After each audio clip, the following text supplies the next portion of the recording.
안녕하세요. 저는 하남시에 사는 40대 주부입니다. 사람이 화장실 들어갈 때랑 나갈 때 다르다고 하잖아요.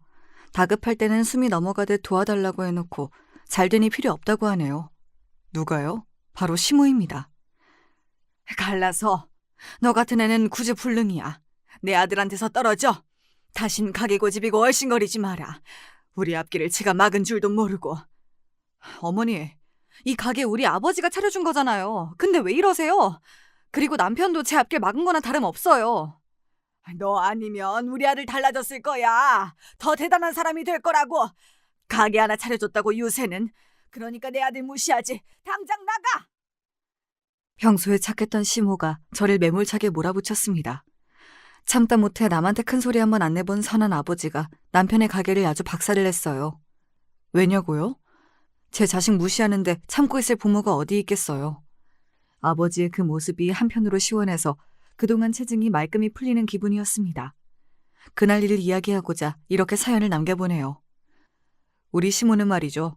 아들 말이라면 무조건 들어주는 사람이에요. 과보호를 어찌나 했던지 신우들이 눈뜨고 못 봐줄 정도였대요. 고등학교 졸업할 때까지 남편은 라면 하나 끓여본 적이 없는 사람이었어요. 딸보다는 무조건 아들 편만 들던 시모는 옷도 남편 것만 사고 맛있는 음식도 남편만 따로 불러내서 입에 넣어줄 정도였어요. 남편 위로 신우만 둘 있는데 남매 간에 싸우기라도 하면 무조건 신우들 잘못이라며 매질까지 했대요. 대학은 당연히 남편만 나왔고요. 신우들은 아무리 공부 잘해도 고등학교 졸업 후 바로 시집을 보냈다고 해요. 들어보니 공부는 신우들이 더 잘했다는데 칭찬해주지는 못할 망정 남편의 앞길 막는다고 시모는 화만 내셨대요. 주워온 자식도 아니고 그게 말이 되냐고 했지만 시모에게는 아들이 전부였죠. 나는 아들 없으면 살 수가 없어. 이 집안에서 아들 없었으면 나도 없어졌을 거야. 조선시대도 아니고 아들 타령을 왜 그렇게 하는지. 시모에게는 우리 남편이 태양이고 희망이었어요. 남편 말이라고 하면 하늘의 별도 따줄 기세였죠. 시모의 시모가 아들을 못 낳는다고 난리를 쳤대요. 시부는 원래 부인이 있었는데 자식이 없어 이혼하고 지금의 시모와 결혼했어요. 시모는 시집온 그날부터 아들을 낳으라는 말을 들었대요. 그래서 남편이 태어난 후에 시모의 위치가 달라졌다고 해요. 부엌에 서서 찬밥을 물에 말아먹었다면 아들을 낳고는 자신의 시모에게 밥상을 받았다고 했어요. 그러니 남편이 얼마나 좋았겠어요. 이야기만 들어서는 무슨 자동차 없이 소달구지만 타고 다니는 까마득한 옛날 같지만 남편이 88 올림픽 때 태어났으니 그렇게 오래도 아니거든요. 하지만 시대가 어떻게 변화하던지 시모 머리에는 아들로 인해 얻게 된 기쁨만 가득했어요. 저도 나름 사랑 듬뿍 받고 자랐지만 남편 앞에서는 명함도 못 내밀겠더라고요. 대학 입학하기 전까지 시모가 아침마다 남편 머리도 감겨줬어요. 중요한 것은 그런 여파가 결혼 생활에도 영향을 끼친다는 겁니다. 남편은 의존적 성향이 강하다 보니 저한테도 엄마처럼 해주길 바라더라고요. 하지만 아내는 아내지 엄마가 아니잖아요. 연애할 때는 잘 몰랐는데 결혼 생활이 시작되니 다 해달라고 하더라고요. 집안일은 손 하나 까딱 안 했고요. 늘 대접만 받으려고 했어요. 그래도 천성은 착해서 술, 담배, 여자 문제는 없으니 참아주고 살아왔어요. 남편과 저는 속도 위반으로 결혼했어요. 대학생 때 갑자기 애가 생기다 보니 결혼을 서둘러 하게 되었거든요. 시모는 저를 난잡한 여자로 취급했지만 저는 남편이 첫사랑이고 처음이었어요. 키도 크고 얼굴이 하얀 남편이 왜 그렇게 좋은지 눈꺼풀에 콩깍지가 제대로 박혀버렸거든요. 겁도 없이 밤을 함께 보내다 보니 뱃속에 새 생명이 자라고 있었어요. 23살 같은 나이였던 남편과 저는 정말 난감했습니다. 야, 나 임신했어. 어떡해? 아버지 아시면 너랑 나랑 다 죽은 목숨이야. 우리 엄마 알면 난리가 날 텐데 혹시 아들일까? 그럼 괜찮을 수도 있을 건데. 어떻게 알아 그걸? 그리고 지금 시대에 무슨 아들 타령이냐? 아무튼 결혼해 당장. 저희 아버지가 엄한 편은 아니었지만 대학 졸업반인 딸이 졸업장 대신 초음파 사진을 들이면 기함할 것이 뻔한 일이죠. 하지만 문제는 오히려 시모의 생각이 문제였어요. 같은 대학 커플이라고 해도 저를 무슨 막 굴러먹은 여자 취급을 하더라고요. 너 뭐야? 어디서 굴러먹은 개뼈다귀 같은 개집애가 남의 아들 신사를 망쳐? 배라도 부르면 내가 결혼이라도 허락할 것 같아? 시모는 남편에게 이야기 들었다며 당장 만나자고 해놓고 별다방에서 저렇게 소리를 질렀어요. 대학가 앞이라 다들 공부 중인데 무슨 막장 드라마 대사 같은 말이 들리니 삽시간에 주변이 조용해지는 거 있죠. 저는 말 못하고 울기만 했어요. 살면서 막장 드라마 여주가 되는 건 드물잖아요. 저는 그런 드라마 보면서 질질 짜는 여자가 이해가 안 되긴 했는데요. 막상 당하니 말이 안 나오더라고요. 졸업도 못하고 임신이 자랑은 아니지만 그렇다고 죽을 죄는 아니잖아요. 성인 남녀가 서로 좋아서 저지른 일인데요. 왜 저만 이상한 여자 취급을 당해야 하죠? 왜 저만? 그러지 마세요. 상원이도 문제라고요. 제가 그렇게 피임하자고 해도 말을 안 듣더니 상원이가 결혼하자고 했으니 저도 합니다. 그러니까 그만하세요. 여기 대학 동기들도 있을지 몰라요. 조금 목소리를 낮춰주세요. 시끄럽다. 당장 일어나. 우리 아들 창창한 앞길 망쳐놓고 당장 일어나 병원 가게. 당장 병원으로 가라고 고래고래 소리를 질렀던 시모가 어느 날 태도가 싹 바뀌었어요. 갑자기 제 손을 잡고 울먹거리더라고요. 미안하다. 저번에 내가 미쳤나 봐. 나 그런 사람 아니야. 내 사과를 받아줄 수 있겠니? 네? 다시 그렇게 말하지 마세요. 뱃속 아가가 다 들어요. 그래, 미안해. 몸은 어떠니? 저번에는 내가 정신이 없어서 소리를 질렀지. 미안하구나. 우리 잊고 서로 잘 지내보자. 응? 네. 그럼 결혼 허락해 주시는 거 맞죠? 그럼 당연하지. 자식이 갑자기 애가 생겼다고 하니까 내가 이성을 잃었어. 다시 한번 미안하다, 아가야. 이러는 거 있죠? 그때는 정말 사과하는 눈빛이었거든요. 그래서 믿었어요. 어려서도 그랬고 배가 불러오는데 결혼을 마다할 이유는 없었거든요. 하지만 시모의 태도 변화는 나중에 보니 이유는 아버지가 건물주라는 걸 알기 때문이었어요. 변두리도 아니고 잠실 부근에 8층짜리 건물을 가지고 있었고 실내 골프장을 운영하셨거든요. 그러다 보니 돈이 있다고 생각했는지 시모의 태도가 바뀌는 겁니다. 아마 그때 지금의 나이였다면 애가 셋이라도 그 결혼 안 했을 거예요. 시모가 결혼 생활에 무슨 영향이나 끼칠까 생각 못했어요. 어리니까 남편만 좋으면 된다고 생각했거든요. 한편 친정에다 겨우 임신했다고 하니 아버진 한동안 말이 없었어요. 그러다 저를 다독이면서 말씀하셨어요. 얼마나 혼자 고민했어. 진작 말해야지. 하여간 네가 저지른 일이니 너도 책임을 져야지. 아기 낳고 고생하면서 살아봐. 엄마는 미쳤다 미쳤어 하시면서 저를 나무라셨지만 어쩌겠어요. 태동이 느껴지는데 말이에요. 저는 자매 중에 막내인데요. 엄마는 언니가 먼저 결혼이라도 해서 다행이라며 당장 그놈을 데려오라고 했어요. 근데 이 남자 혼자 오기 무섭다고 시모를 데리고 온 거 있죠. 저는 이게 뭐 하는 짓이냐고 했지만 지금 생각하면 시모가 먼저 나섰을 거예요. 졸지에 우리 친정에서 상견례를 하게 되었어요. 시모는 그래도 돌아가신 시부가 교장이었다는 것을 끝까지 어필하더라고요. 자네 혼자 오라고 했는데 어머니를 모시고 와? 여기가 교무실이냐? 그게 아니라요. 애가 혼자 간다는 걸 같이 왔습니다. 아들 교육 제가 못한 겁니다. 너무 나무라지 마세요. 우리 아들은 지금껏 말썽도 안 피웠어요. 교육자 집안에서 이게 무슨 날벼락인지. 그래도 결혼을 시켜야겠죠? 23살이면 그래도 성인이에요. 저도 23살에 결혼했습니다. 애들 취급하지 마세요. 아유, 그럼요. 어차피 만나야 하는데 오늘 이렇게 만나 뵙고 싶었습니다. 제가 다 죄송해요. 귀한 따님 이렇게 되고 말이죠. 아버진 아직 군대도 안 갔다 온 남편을 한심하게 쳐다보셨어요. 그래도 결혼 허락을 한 것은 남편이 저를 보는 눈빛이었대요. 저를 좋아하는 건 진심으로 보였다고 하셨어요.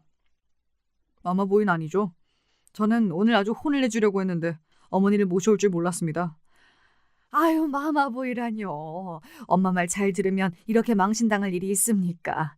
제가 못 견디고 따라왔어요. 어차피 만나봐야 하는 자리 아닙니까? 그리고 결혼도 하려면 아가 배 불러오기 전에 해야죠. 곧 죽어도 저를 며느리로 인정 못한다는 시모는 아버지 자산 규모를 알게 되어서 그런 건지 아니면 마음이 바뀐 건지 아무튼 저흰 대학 졸업도 하기 전에 결혼했어요. 우리 며느리가 아들을 이렇게 쉽게 낳네. 아이고, 대단하다 대단해. 복덩이 며느리였어.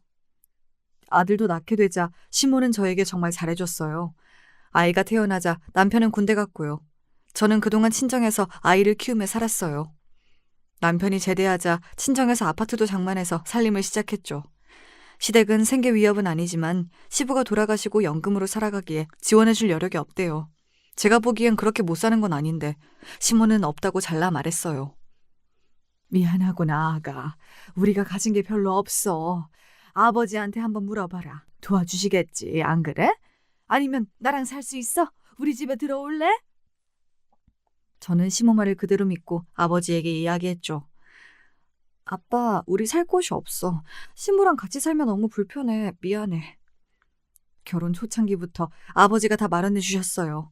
우리 집은 아들이 없었기에 아버지가 제 남편을 이뻐하긴 했어요. 딸 신세 망쳤다고 흠씬 두들겨 패기는커녕 등산도 같이 가고 낚시도 함께 가기도 했어요. 남편은 사랑받는 것이 일상인 사람이라 아버지가 편하게 잘 지내 보였어요. 남편은 군대를 다녀오고 학교를 졸업해도 구직하는데 힘이 들었어요. 일자리를 구해도 오래 버티진 못하더라고요. 집에서나 사랑받는 거지 외부로 나가면 그렇지 않기에 30이 넘어가도록 직장이 없자 아버지가 실내 골프장에서 관리를 맡겼지만 손님 응대가 서툴기만 했죠. 시몬은 그게 늘 불만이었어요. 골프장에서 공이나 줍고 신규 회원 접수나 하라고 대학 보낸 게 아니라고 했어요.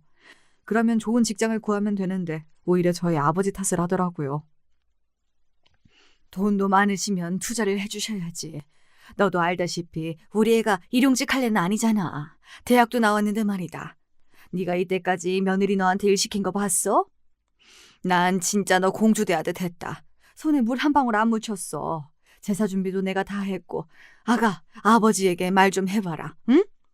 네, 어머니가 잘해준 건 알아요. 근데 아버지 하시는 일을 제가 뭐라고 할 수 있는 게 아니라서요. 그리고 염치가 있죠. 이렇게 도와주셨는데 직장까지 더 좋은 걸 달라고 해요? 그러지 말고 사업 투자 좀 해달라고 해봐, 아가. 어? 네 말이면 들어주시잖아. 네, 말은 해볼게요. 그래도 너무 기대는 하지 마세요. 너만 믿는다며 시모는 제 손을 잡았는데요. 솔직히 시댁에 가면 저는 아들만 안고 있고 시모가 다 해주시거든요. 제가 한다고 해도 가만히 쉬라며 밥상을 차려주시거든요. 신우들은 그 꼴 보기 싫다고 저 오면 안 오세요. 오히려 그런 것들이 저의 숨통을 막히게 했어요. 아버지한테 가서 한몫 달라고 하라는 건데 제가 어떻게 그런 말을 하겠어요? 얘야, 우리 아들 요식업을 할 수 있어. 아버지가 가게 하나 주시면 좋을 텐데. 시모는 우리 아들이 유치원에 갈 때는 아예 아버지가 남편에게 번듯하게 가게라도 차려줬으면 하고 말씀하셨어요. 저는 알겠다고 했지만 아버지한테 지금껏 받기만 했는데 그렇게 말하기 어려웠어요. 20평대 아파트 마련해줬죠. 생활비 남편 졸업할 때까지 주셨거든요. 게다가 제대할 즈음에는 중형차 한 대까지 사주셨는데 그런데 사업자금이라뇨. 가게라뇨. 저는 시모 앞에서는 알겠다 하고 아버지한테 입도 안 열었어요. 어머니, 은호 아빠 취직했어요. 정말 다행이죠? 어머니도 좋으시죠? 그래? 거 봐. 우리 아들은 능력이 되는 애야. 아무래도 가게도 괜찮은데 남 밑에서 일하면 힘이 들잖아. 그 이후에 다행히 남편은 중소기업이라도 무역회사에 취직했고 저는 친정에 면이 섰어요. 시모는 그때 용돈을 달라고 하더라고요. 아들이 당당하게 돈을 버니 저한테 절절매는 것이 없어졌어요. 얘야, 너 이제 제사 좀 도와줄래? 혼자 하니까 힘이 든다. 같이 하자. 저는 이렇게 하는 게 더 편했어요. 공주 대접도 하루 이틀이죠. 제가 할 수 있는 일은 하는 게 오히려 할 말도 할 수가 있게 되는 것 같았어요. 남편이 당당하게 월급을 가져오니 그때는 정말 행복했어요. 시모도 더 이상 아버지에게 가게를 해달라는 이야기를 하지 않았어요. 게다가 친정 부모님들도 걱정이 사라졌죠. 남편도 열심히 일했고 아들도 잘 크니 더 이상 바랄 게 없더라고요. 하지만 행복한 시간도 얼마 안 가서 상황이 달라졌어요. 한 2년 정도 시간이 얼마 흐르고 우리 집에 생각지 않은 불운이 찾아왔어요. 남편 회사가 부도가 난 것이에요. 한동안 월급도 못 받았는데 남편은 주변에서 빌려서라도 저에게 생활비를 가져다 주었어요. 결국 시모한테 용돈을 주지 못하니 전화가 득달같이 왔어요. 그런데 미묘하게 톤이 달라졌어요. 항상 다정했는데 말이에요. 돈 왜 안 들어오니? 내 아들이 번 돈인데 네가 관리한다고 나한테 이러면 돼? 네? 그게 아니고요. 요새 아범 회사에 일이 생겼어요. 부도래요. 그래서 정신이 없어요. 돈을 못 보내드려서 죄송해요. 너희 아버지도 아셔? 모르시면 당장 이야기해드려. 위급 상황이잖아. 네, 차차 알려드려야죠. 어머니 용돈 못 드려서 어떡해요? 내 걱정보다 너희 아버지한테 말하는 게 1순위지. 그래야 도움을 주시겠지. 네? 도움이요? 무슨 도움을 또 받아요? 지금껏 받는데요. 그렇게 말씀하시면 제가 거북해요. 어머, 나도 없으니까 안 해주는 거지. 있으면 주고 싶어. 그게 부모 마음이야. 너도 자식 키우면서 왜 이래? 친정 동네 집값도 많이 올랐던데 당장 말씀드려. 아니면 내가 한다. 알겠니? 이러면서 전화를 끊었어요. 시몬은 우리 아버지가 무슨 금고인 줄 아는 모양이에요. 하지만 이미 남편은 이미 아버지에게 벌써 살려달라고 했습니다. 친정엄마가 남편이 왔다고 말씀하셨는데요. 지금 당장 먹고 살 길이 없다고 도와달라고 그랬대요. 정말 창피했어요. 저랑 상의도 없이 그런 짓을 하는지 모르겠어요. 아버지, 제가 열심히 하려고 했는데 잘 안 됐어요. 전 어떡합니까? 은우랑 애 엄마랑 어떻게 살아요? 네, 아버지? 하지만 아버지가 답이 없으셨어요. 그만큼 도왔다고 생각하신 모양이에요. 그래서 저는 아버지께 연락 못 하겠더라고요. 미국에 사는 언니는 형부가 회계사라서 으리으리한 저택에 살고 편안하게 지냈는데 저는 왜 그럴까 눈물이 앞을 가리더라고요. 시간이 지날수록 돈이 부족해지자 차도 팔고 아이 학원도 다 끊었어요. 나중에는 집을 내놓고 전세금이라도 받을 요량으로 원룸으로 이사갈 정도로 나빠졌죠. 아니, 아버지한테 가서 왜 도와달라고 그래? 우리가 거지야? 엄마가 한번 가서 이야기를 해보라고 하시니까 그게 나빠? 나쁘지. 그리고 그런 건 엄마가 아니라 나랑 상의해야지. 또 그러면 당신이랑 못 살아? 알겠어, 미안해. 근데 아버지가 나한테 아들이라고 하셔놓고 진심으로 도와달라고 했는데 외면하시면 어떡해? 우리 이제 몸뚱아리밖에 없어. 아버지 할 수 있는 만큼 다 했어. 우리가 어떻게든 살아보자고. 자기 다시 회사 구해봐. 나도 파트타임이라도 할게. 몸뚱이라도 있잖아. 한번 다시 해보자. 시모 말이라면 잘 듣는 남편 때문에 화가 나지만 그때마다 미안하다고 잘못을 빌었어요. 그 당시에는 사는 게 더 급하니 넘어가 버렸는데요. 지금 이런 것들이 문제가 있다는 걸 나이가 드니 알게 되더라고요. 하여튼 제가 닥달하니 남편은 일자리 구한다고 나가서 며칠 안 들어오더라고요. 결국 제가 물류센터에서 택배 포장하는 일을 하기 시작했습니다. 상자를 만들고 물건을 넣는 일이라도 종일 하니까 노동 강도가 다르더라고요. 저도 그때 알았죠. 아버지 덕분에 편히 살았구나 하고요. 택배 포장 일은 몸살이 심하게 오는 바람에 접고 사무실 청소를 하기 시작했죠. 편의점이나 식당 설거지까지 하고 나니 허리에 무리가 오는지 디스크가 터져 병원에 눕게 되었어요. 그때는 어떻게 살아야 할지 암담했어요. 그때 아버지가 입원실로 찾아와 제 손을 잡으며 말했어요. 그래도 해보려고 한 것이 장하다, 우리 딸. 이제 다 컸네. 엄마라면 뭐든지 해봐야지. 아버진 최서방보다 네가 더 걱정이었어. 이렇게 노력해줘서 고맙다. 아버지는 제가 계속 힘들 때마다 친정 도움을 받길 원하는 모습이 속상하셨대요. 남편의 회사가 부도가 나도 도와달라고 부탁도 없이 닥치는 대로 일하는 모습을 보고 안심을 하셨다고 해요. 아버지, 죄송해요. 그래서 이제는 아버지 도움 없이 무슨 일이든 해보려고요. 그래, 그래야지. 하지만 은우가 학교에 가는데 엄마가 곁에 있어야지. 이번 마지막이라고 생각하고 하고픈 일 생각해봐. 아버지가 지원해 줄 거야. 요즘 코인 빨래방이 인기라던데 그런 사업이라도 알아봐. 지금껏 다 도와주셨는데 어떻게 그래요. 염치가 없어요. 그러니까 마지막이라고. 아버지가 한 5억 정도 예상했거든. 그 범위에서 사업 구상해서 최서방이랑 의논해봐. 몸조리 잘하고. 알겠지? 아버지는 제 의지를 보시고 돈을 마련해준다고 했습니다. 저는 병원에서 오랫동안 구상을 해보기도 했어요. 병원비 못 구했는데 어쩌냐. 그니까 왜 일을 해서 이래. 당장 구해와. 나 하나 못 먹여 살리면서 결혼은 왜 했어? 애 때문에 억지로 했냐? 가장으로 책임 다 하라고. 시모도 그래. 어떻게 내가 아프다는데 안 찾아오실 수가 있냐? 엄마가 온다고 뭐가 달라지는데. 걱정은 계속 하셨어. 근데 아까 아버지 왔다 가셨다며? 뭐라고 하셔? 뭐라고? 그게 지금 무슨 말이야?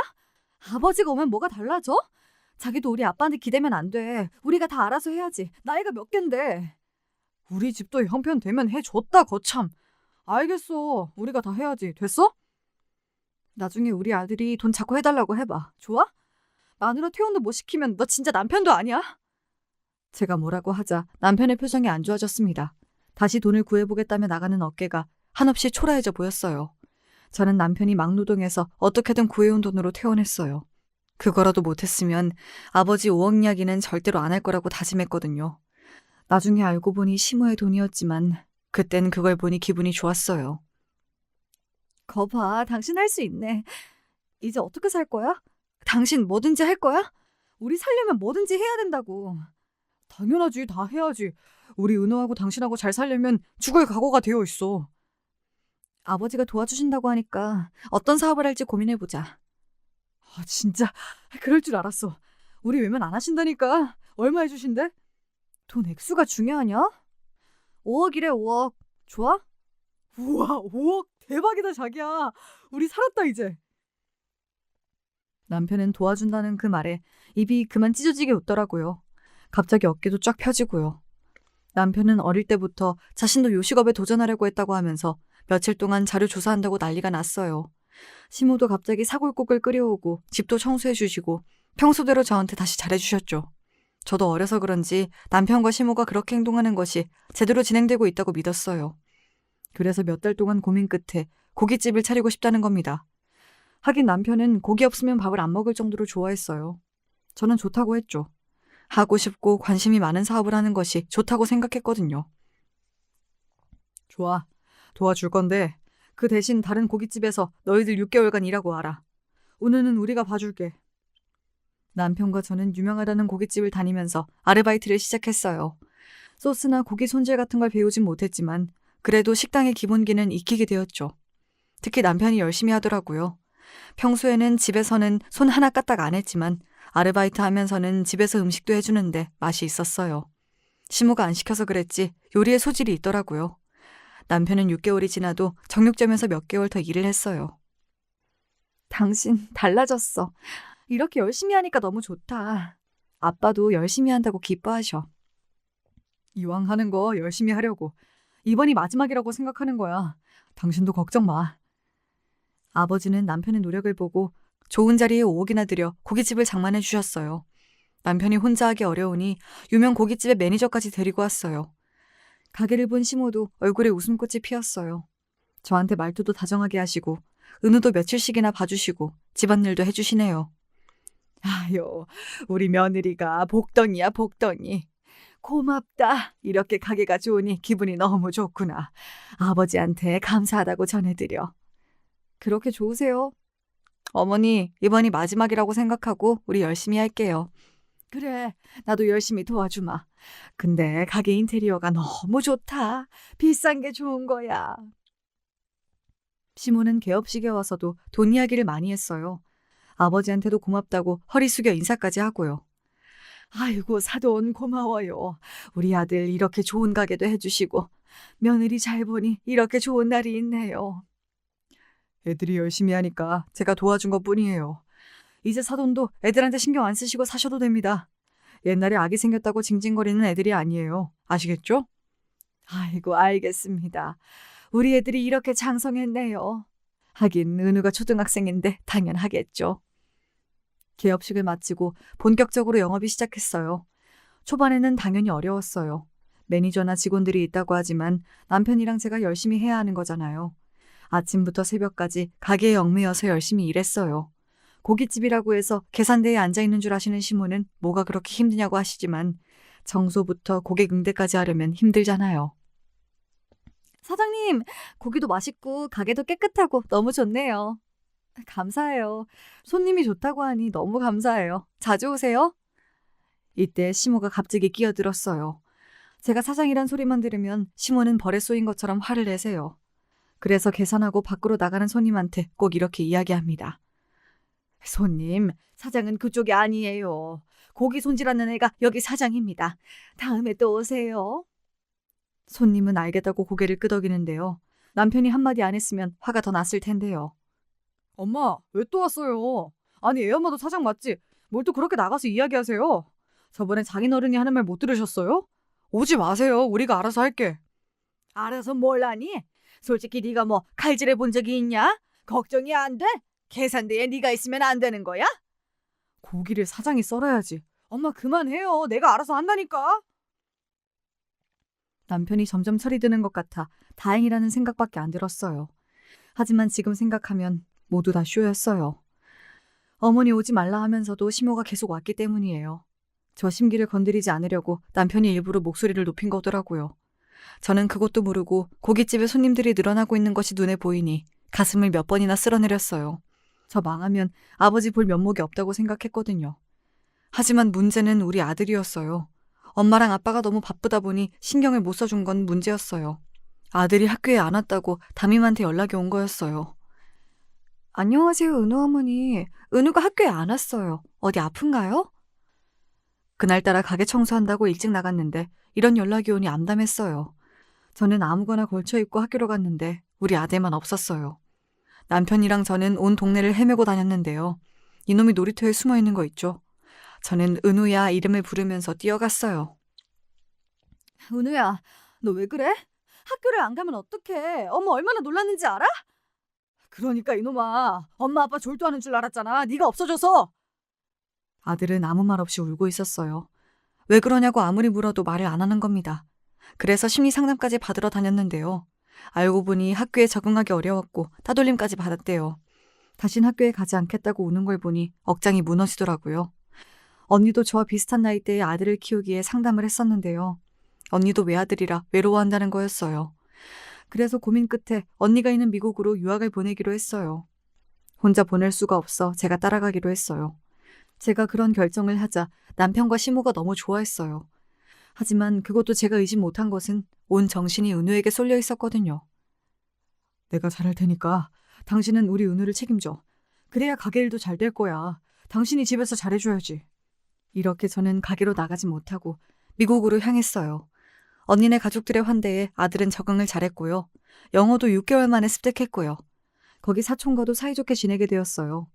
같은 나이대 사촌이 아무래도 도움이 되었는데요. 언니네 아들은 한국말 공부해서 좋고 우리 아들은 영어가 늘게 되었어요. 몸은 미국에 있어도 계속 남편 가게가 잘 되는 방안을 고민하기 시작했어요. 저희 아버지는 주말마다 근처 보육원을 방문해서 봉사활동을 하는데요. 저는 그걸 놓치지 않고 남편에게 말해줬어요. 잘 지내? 은우도 영어 많이 늘었어. 자기는 잘 있나 모르겠다. 밥은 잘 챙겨 먹어? 그래, 엄마가 있으니까 먹는 거 걱정 안 해도 돼. 은우 많이 컸지? 당신도 건강하지? 그나저나 자기야, 우리 가게 홍보를 어떤 식으로 해야 할지 고민했어. 우리도 봉사활동하자. 일단 좋은 일도 홍보하면 좋을 것 같아. 어때? 그래? 그럼 우리도 보육원에서 고기를 구워줄까? 그럼 될까? 아니면 가게에서 구워줄까? 저번에 아버님이 봉사 이야기하시긴 했어. 가게에 초대해서 구워주는 것이 좋겠다. 그러면 자연스럽게 SNS로 홍보할 수 있을 것 같아. 남편은 평일 낮에 아이들을 초대해 고기를 구워주기 시작했어요. 물론 한 달에 한 번이지만 그것도 힘이 들거든요. 남편은 의욕을 불태워서 봉사를 제대로 하더라고요. 돼지고기도 한국산으로 기름과 단백질이 적당히 섞인 좋은 고기를 아이들에게 구워주니 너무 좋아한다는 남편 말에 저도 기분이 좋아졌어요. 보내온 사진 보면 남편의 진심이 보였어요. 그래서 전화를 해서 남편을 격려했죠. 제일 좋은 고기를 주는 거야? 당신 괜찮아? 하긴 봉사는 좋은 걸 주는 게 맞지. 이왕 주는 거 좋은 걸 줘야지. 공짜로 준다고 맛없는 걸 주면 안 돼. 그래, 그게 선행이지. 근데 아이들이 진짜 좋아한다. 저도 자식을 키우지만 아이들이 맛있게 먹는 걸 보니 기분이 좋더라고요. 하지만 시모는 기겁하고 저한테 전화하시더라고요. 은우는 잘 있어? 미국이라 볼 수도 없고. 근데 봉사 도대체 이건 왜 하는 거야? 애들 공짜로 주면 돼? 이게 무슨 홍보야? 네가 하자고 그랬다며? 좋은 일도 하고 자연스럽게 홍보도 하는 거죠. 왜 그러세요? 좋은 고기 하나라도 사람들에게 팔아야지. 너도 알다시피 은우 아빠 마음 약하잖아. 네가 하자고 하니까 하는 거 아니야? 봉사도 하고 홍보도 하고 어차피 우리도 아버지한테 받았으니 베풀어야죠. 근데 어머니 가게 가셨어요? 왜요? 봉사한다고 하니 보러 왔다. 내가 도와주려고 왔어. 그럼 잘 지내라. 도대체 가게에 왜 갔는지 제가 없으니 집이며 가게며 시모는 남편 옆에 있을 것이 뻔했어요. 또 사람 마마보이로 만드는 게 아닌가 싶었는데요. 그런 걱정하면서 시간을 보내다 보니 남편으로부터 보육원 홍보에 좋은 결과가 생겼다고 연락이 왔어요. 좋은 일은 소문이 난다고 하잖아요. SNS에 손님이 올린 사진 한 장으로 인해 좋은 가게로 사람들 입방아에 오르기 시작했어요. 그러다 보니 방송국에서 촬영을 오겠다는 겁니다. 좋은 고깃집으로 유명해지니 예약이 늘어났다고 했어요. 개모임부터 동창회, 동호회에서 이왕이면 우리 가게로 와서 회식이 유행처럼 번졌다고 했어요. 고기 맛도 좋고 시설도 깨끗하니 계속 손님들이 들어오기 시작했어요. 하긴 보육원 아이들과 저소득층 노인들에게 고기를 정성껏 주기가 어렵잖아요. 역시 좋은 마음은 통하는 것이 맞아요. 사람들도 같이 응원하면서 저희 가게를 이용하니 대박이 나기 시작했어요. 그렇게 1년 동안 가게는 비약적으로 발전했어요. 아버지도 기분이 좋다고 하셨고요. 남편이 무엇보다 노력을 많이 했는데요. 그래서 2호점까지 개설할 수가 있게 되었어요. 미국에서 적응한 은우도 이모가 있으면 괜찮다고 해서 일단 저만 한국으로 들어왔어요. 당신 수고 많았어. 나는 힘들다고 당신이 포기할 줄 알았는데 정말 자랑스러워. 아니야. 당신이 은우 데리고 미국에서 고생이 많았다. 처형한테도 고맙다고 전해줘. 친정에 선물 하나 하자. 너무 감사하잖아. 자동차 한 대 해드리면 어때? 엄마는 크루즈 여행 좋아하니까 그런 거 해드리자. 5억, 주식이 힘든 금액이야. 그래, 당신이 한번 알아봐. 나는 미처 생각 못했다. 미안해. 요새 2호점에 신경 쓰느라고. 근데 1호점은 누가 운영해? 당신이 왔다 갔다 할 수 있어? 당신 2호점에서 일한다고 한 거 아니야? 그 질문에 남편은 답이 없었어요. 알고 보니 1호점은 신우와 시모가 함께 운영한다는 거였어요. 어느새 그런 것들은 저랑 상의도 안 하고 결정하다니 조금 서운했어요. 아들 키운다고 한국에 없었더니 시모가 장악하고 있었나 봐요. 제가 1호점으로 나가보니 시모가 화들짝 놀라는 거였어요. 시모는 마치 제가 자기 밥그릇을 뺏으러 오는 줄 아는 사람처럼 행동했어요. 저는 당황하기도 했지만 이제 시모를 보내야겠다고 생각했어요. 1호점을 시모와 신우가 맡으면서 이제는 월급을 받는 것도 아니고 영업의 매출을 가져간다고 하니 그게 어이가 없더라고요. 제가 나서서 정리를 해야겠다 싶었어요. 남편 마음이 연약해서 엄마랑 누나 말에 의존하기 때문이에요. 솔직히 아버지가 도와주셨지만 잘된 후에는 아빠에게 잘해야 되는 게 아니겠어요? 엄마도 이제 잘해. 손님들에게 잘하고 엄마 없으면 가게가 안 돌아갈 정도야. 네, 어머니 그동안 수고하셨어요. 은우도 안정돼서 저 다시 가게 나올 수 있어요.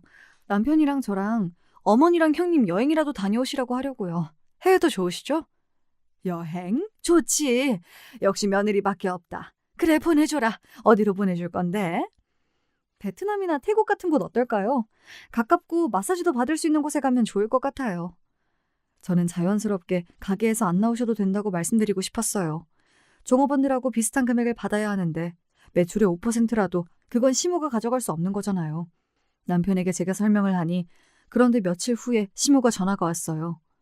너 왜 그러니? 애가 왜 이렇게 못됐어? 제가 왜요? 어머니 말씀이 왜 그러세요? 왜 우리는 베트남이고 너희 엄마는 유럽 일주야? 뭔 차별이야? 그리고 네 아버진 자동차 한 대 뽑아준다는데 넌 뭐야 너? 은우 아빠한테 물어보니 네가 알아서 다 한다고 했다며? 그래놓고 우리는 거지처럼 대하고? 어머니 거지라뇨. 제가 언제 그랬어요? 그리고 아버지랑 같아요? 솔직히 5억 그대로 갚아드리고 싶어요. 근데 그게 안 되니까 그러는 거죠. 아니 준 걸 왜 갚아? 빌려주셨니? 어차피 우리 아들이 받을 뭐가 아니야? 사위로 받을 권리가 있잖아. 네? 뭐라고요? 아니 사위한테 누가 주신대요? 어머니 그렇게 생각하시면 안 돼요. 우리가 살기 너무 어려우니 도와준 거죠. 그러니 갚아드려야죠. 그랬더니 시모는 베트남이고 뭐고 안 가겠다고 하고 1호점은 이제 자기가 운영하겠다고 말까지 했어요. 아니 우리 아버지가 차려준 것을 왜 시모랑 신우가 운영합니까? 마치 자기 가게처럼 행동하시더라고요. 가게는 우리 아들 주신 거잖아. 그러면 내 아들 소유야. 네가 감히 마음대로 하지 마라. 아니죠. 남편이랑 저랑 함께하는 가게죠. 아들 소유라뇨? 그게 말이 됩니까? 어머니가 애당초에 그렇게 생각하시니까 문제예요. 문제는 무슨 문제야. 너는 미국이나 가. 그게 좋구나. 그럼 끊는다. 저는 손이 달달 떨리더라고요. 아들 키운다고 집에 있었는데 아예 가게로 나와 영업이익까지 가져가겠다니 어이가 없었습니다. 남편에게 이야기하려 했지만 2호점으로 바쁘다고 나중에 이야기하자는 거였어요. 당신 엄마 또 이상해졌어. 약발이 떨어진 거야? 이제 가게를 운영하는 게 말이 돼? 그동안 엄마가 고생 많이 했어. 돈을 더 주면 안 되는 거야? 당신 왜 그래? 마음을 넓게 생각해봐. 엄마 아니면 누가 집이랑 가게를 돌봐? 그래, 그건 고맙게 생각해. 하지만 말이 이상하잖아. 아버지 도움 아니면 우리가 이 정도 살 수라도 있어? 그건 당연한 거야? 알겠어. 엄마한테 말 잘해볼게. 근데 당신이 할 수 있어? 엄마 없으면 이러면 안 돼. 저는 그 물음에는 자신 있게 내가 할게 못했어요. 왜냐하면 은우가 아직 어려서 언니에게만 무조건 맡겨놓을 수가 없었으니까요. 하지만 문제는 그게 아니었어요. 제가 1호점에 들어선 순간 시모가 저한테 하는 행동과 말이었죠. 왜? 나 쫓아내려고 왔어? 우리 아들한테 내가 뭐라고 이간질했지? 그래, 내가 영업이익이 몇 프로 달라고 했다. 그게 문제야? 내가 종업원이냐? 제 말은 그게 아니에요. 직원이든 매니저이든 그 역할에 맞게 돈을 받으시면 되지만 가게 주인처럼 행동하시면 안 되는 거 아니에요? 지금 보니까 1호점은 그 봉사도 안 한다고 하는데 왜 마음대로 하세요? 이혼해라. 너 같은 년 필요 없어. 지금 보니까 제 아버지 백 믿고 아주 사람을 깔보고 앉아있어. 감히? 내 아들 앞길 막아놓고 이제 뻔뻔하게 뭐? 23살에 애 아빠 만들어놓고 잘난 척은. 내 아들이 구제 안 했으면 넌 미혼 못했어. 뭐라고요? 어머니, 어떻게 그런 말씀을 하세요? 제 앞길은요. 저도 23살에 애 엄마 됐어요. 그래서요? 어머님 주제에 이런 5억짜리 고깃집 차리실 수 있어요? 없잖아요. 그때 남편이 1호점에 들어왔어요. 시모랑 저랑 싸우고 있으니 가로막고 말했어요. 당신 미쳤어? 그래, 우리 주제에 이런 고깃집 못해. 너 때문에 하게 돼서 더럽게 고맙다. 됐냐? 5억이나 해줬다고 그 난리였어? 가게 매출 어쩌고 홍보 어쩌고? 너 진짜 못됐구나. 어머니가 나한테 뭐라고 했는데 들어보지 않고 이럴 거야? 아버지가 왜 이 가게를 해줬는데 당신만을 위해서 한 거 아니잖아. 이 가게는 우리 거야. 은우랑 당신이랑 내 거라고. 됐어. 가게 이렇게 키운 건 나야. 너는 미국에 있었잖아. 1호점 엄마 드릴 거니까 그런 줄 알아. 무슨 가게를 5년이나 운영했어? 고작 1년이야. 1년하고 가게를 준다고? 너 이러려고 나랑 결혼했냐? 이깟 가게 하나 얻으려고? 시모는 그 말에 저한테 물병을 집어던졌어요. 졸지에 물벼락을 맞았는데요. 눈물이 올라왔는데 차라리 잘 됐다고 생각했어요. 돈 좀 있다고 잘난 척은. 이혼해. 이런 애랑 살 필요가 있니? 그 말에 남편은 주방으로 들어가 버렸어요. 시모가 이혼하라고 하는데 남편이 말도 없이 그냥 가버리면 그걸 인정한다는 소리인가요? 저는 가게를 뛰쳐나왔어요. 하지만 아무리 걸어도 눈물이 멈추지 않았어요. 걷다 보니 아버지 실내 골프장 근처까지 와버렸어요. 제가 울고 걸어가는 걸 아버지가 보시고 말았어요. 너 왜 여기서 울고 있냐? 다 큰 사람이 뭐 하는 거야? 아버지가 저를 불러 세우니 눈물이 왈칵 쏟아졌어요. 엉엉, 아버지 품에서 얼마나 운지 몰라요. 저는 열심히 산다고 했는데 이혼이라뇨, 미혼모라뇨. 결혼 생활 10년이 지났는데 시모 입에서 그런 말이 나올 줄 몰랐어요. 모르겠어요, 아버지. 저는 아버지가 주시는 거 당연하다고 생각 안 해요. 얼른 빨리 자리 잡아서 갚아야겠다는 생각만 하는데 주변에서 그렇지 않나 봐요. 이혼이라뇨. 갈라서라고 하다니 그게 말이에요? 그래서 네 생각은 어떤데? 이혼하고 싶어? 그럼 해도 돼. 아버진 네 편이야. 더 이상 못 참겠어요. 평생 이럴 거 아니에요. 거머리처럼 들러붙어서. 저 싫어요. 이제 정 떨어졌어요. 아버지는 가만히 듣고만 계셨고 답이 또 없었는데요. 그날로 남편이 아버지 앞으로 소환되었습니다. 이혼할 거야? 어머니가 이혼하라고 했다는데 자네 뜻이야? 아닙니다. 제가 왜 은호 엄마하고 헤어져요? 싫습니다. 우리 딸은 지겹대. 나도 가만히 보니 사돈은 우리 딸을 돈으로 보는 것 같아. 그게 자네 뜻 아니야? 솔직히 말해봐. 아버님이 주신 돈 감사하지만 이 고깃집 잘 된 건 저랑 어머니 역할이 컸어요. 근데 아내는 그걸 인정을 안 해요. 저도 어머니 보살펴드리고 싶어요. 아버님이 아내를 잘 달래주세요. 미국으로 다시 돌아가면 그만인데 가게 일은 아내가 신경 쓰는 건 아닙니다. 그래? 자네 말은 알겠는데 그걸 내가 준 5억으로 세운 고깃집을 어머니 주면 안 돼. 그건 말이 안 돼. 어머니 내보내는 것이 좋겠어. 네, 일단 알겠습니다. 은호 엄마랑 헤어지지 않습니다. 저는 남편이 아버지를 만날 때 그 꼴이 보기 싫어 비상계단에 앉아 있었어요. 그런데 남편이 그걸 모르고 시모에게 전화하는 걸 들었습니다. 아, 엄마. 그러니까 은호 엄마 건드리지 말라고 했잖아. 비위 맞춰주라고 했지. 걔가 나름 부잣집 딸이라서 잘난 척이 있어. 이혼 이야기는 왜 해? 이제 곧 미국 갈 건데. 은우 대학까지 7년이야. 왜 이혼해? 은우 미국 보낸 것도 얼마나 힘들었는지 알아? 어차피 이렇게 헤어져 살 텐데 요새 같이 안 살아서 너무 좋아. 이혼하면 아버지 유산은? 저는 남편이 혼자 미친 사람처럼 떠들길래 앞으로 서서히 걸어갔어요. 남편은 신나게 이야기하다가 저를 보고 말을 멈췄어요. 당신 여기서 뭐해? 친정 간다고 했잖아. 아, 자기야, 엄마가 이혼하라는 거 있잖아. 저는 남편의 얼굴에 주먹을 날렸습니다. 이 자식 믿고 제가 애를 낳고 제 청춘을 다 바쳤나요? 야, 너랑 끝이야. 좋아? 혼자 살아 좋아? 나는 너 걱정되고 은우 걱정되고 동동거렸는데 나름 부잣집 딸 놀고 있네. 그래, 마마보이가 갑자기 달라지겠냐? 꺼져 너. 남편의 속마음을 몰랐을 때는 이혼이란 단어가 무서웠는데요. 같이 안 살아 좋다고 하는데 이혼을 당연히 해야 하는 거 아닐까요? 제가 이렇게 의지를 굳히니 아버지가 나서기 시작했어요. 저는 이혼 서류를 준비해서 남편에게 보냈습니다. 은우에게 미안하지만 다행히도 미국에서 이모랑 잘 지내니 약간은 안심이 되었어요. 남편은 이혼이 싫다고 매일 친정집 근처에 와서 울고불고 매달리지만 저는 만나주지 않았어요. 내 딸 건드리는 건 나를 건드리는 거야. 박지철 아직 안 죽었어. 내 딸 눈에 눈물 내면 너희들은 피눈물이야.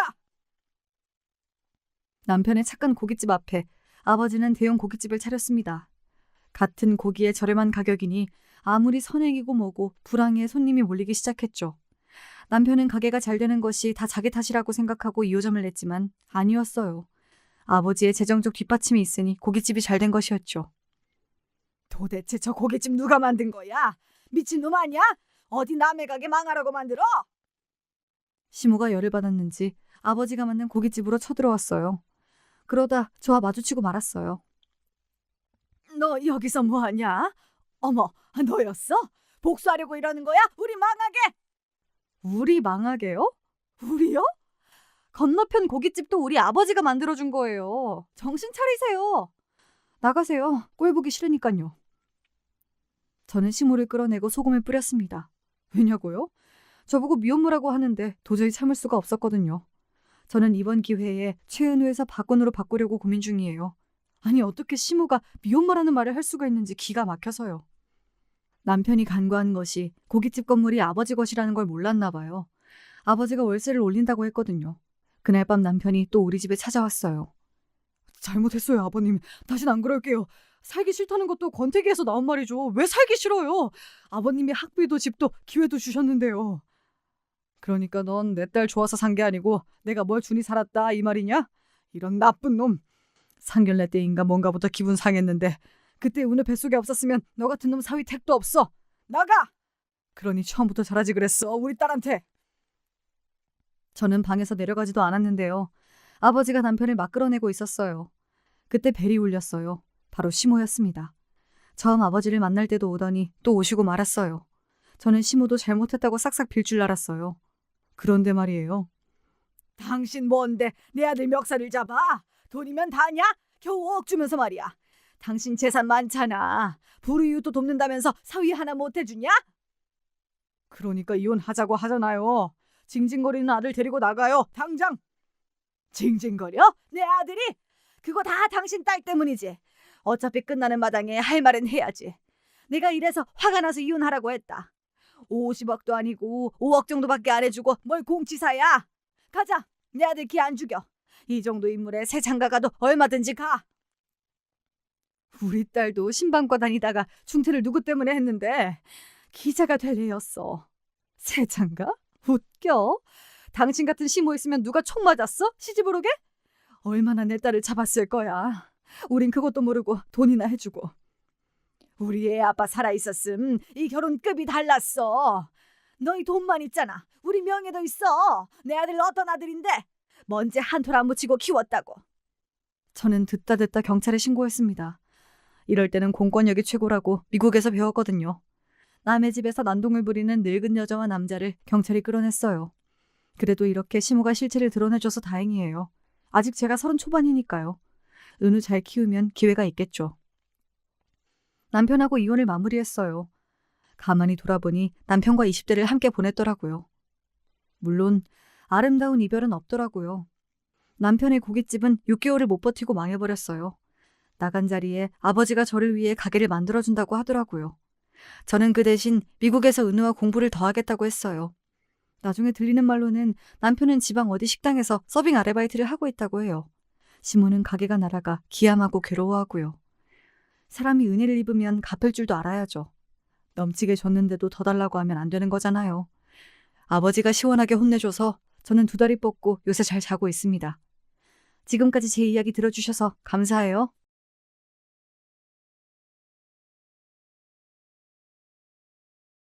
안녕하세요. 전 순천에 살고 있는 김은미라고 합니다.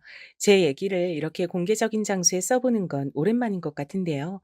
처녀 시절엔 친구들과 이런저런 수다를 떨며 스트레스를 풀었다면 결혼하고 나서 아줌마가 되고 나니 친구들과도 조금씩 멀어지고 애 키우기 바빠 누군가에게 진짜 제 속마음을 털어놓을 기회가 없었네요. 새해가 들어서기 전 작년이죠. 작년은 제게 정말 큰일이 있던 해였답니다. 마음적으론 왠지 모르게 아주 오랜 시간이 흐른 것 같은데요. 제가 남편과 갈라짐을 선택했거든요. 물론 지금도 그 선택을 후회하지 않고 아주 잘한 선택이었다고 생각합니다. 다만 왜 진작 마음을 먹지 못했는지, 왜 빨리 갈라서지 못했는지 그 점이 후회가 될 때가 있었답니다. 왜냐하면 남편이란 놈이 정말 결혼 생활에 일도 잘한 게 없는 개차반이었거든요. 거기다 남편만이 문제는 아니었습니다. 남편의 뒷배경이자 저의 시댁, 시부모님도 한 성격 하시는 분들이라 제 고생이 이만저만이 아니었답니다. 아마 여기 사연 채널 구독자분들 중에서도 호되게 시집살이를 당하신 분들이 많으신 것 같던데 제 사연 들으시면서 많이 공감해 주시고 또 전 남편을 인생 선배님으로서 많이 혼내 주셨으면 좋겠네요. 그럼 일단 제가 남편과 어떻게 만났는지 그 부분부터 설명을 드릴게요. 전 남편과 같은 지역에서 쭉 나고 자라 초등학교, 중학교, 고등학교까지 같이 다닌 친구 사이였습니다. 남자들끼린 이런 막역한 사이를 불알 친구라고 하죠. 전 여자였음에도 불구하고 남편과 사이가 무척 좋아 오랜 친구 사이를 유지하고 있었습니다. 당연히 정도 많이 들었고요. 남편 집이 저희 집과도 걸어서 딱 5분 거리라 학교 끝나고 나면 같이 붕어빵을 먹으며 거리를 걷거나 학교에서 있었던 일로 소소한 수다를 떨곤 했어요. 그 시간이 제겐 참 행복했고 어느새 남편을 남자로 느끼게 되게 했죠. 그 당시 친구였던 남편에게 이런 고백을 하기까진 시간이 꽤 걸렸지만요. 그러다 전 대학교를 우연찮게 또 같은 곳에 다니게 되면서 이건 운명이다 싶었고 남편에게 고백을 하게 됐습니다. 남편은 사실 나도 널 좋아하고 있었다며 제 고백을 받아줬고요. 사귀면서 저희는 자연스레 결혼 얘기가 나왔습니다.